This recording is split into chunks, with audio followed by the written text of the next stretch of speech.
ప్రభుత్వ పథకాలు అర్హులందరికీ అందాలన్నారు సీఎం జగన్. లబ్ధిదారులకు పథకాలు అందడమే జగనన్న సురక్ష లక్ష్యమన్నారు.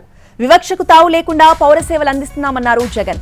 రేషన్ కార్డులు, పెన్షన్ల కోసం గతంలో ఉద్యమాలు జరిగేవన్నారు. ఏపీలో అవినీతి రహిత పాలనే లక్ష్యమన్నారు సీఎం జగన్. లంచాలకు తావు లేకుండా పౌర సేవలు అందిస్తున్నామని అన్నారు. అర్హత ఉండి కూడా నాకు అందలేదు అని చెప్పటానికి ఇక అవకాశమే లేకుండా లబ్ధిదారులు ఎవరైనా కూడా ఎక్కడైనా కూడా ఏ కారణం వల్ల అయినా కూడా అర్హత ఉండి మిగిలిపోయిన పరిస్థితులు ఎక్కడ ఉన్నా కూడా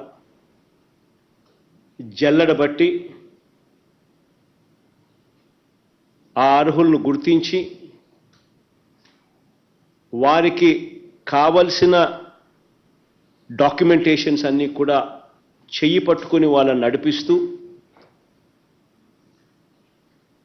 వారికి మంచి చేసే కార్యక్రమమే ఈ జగనన్న సురక్ష అనే ఈ కార్యక్రమం.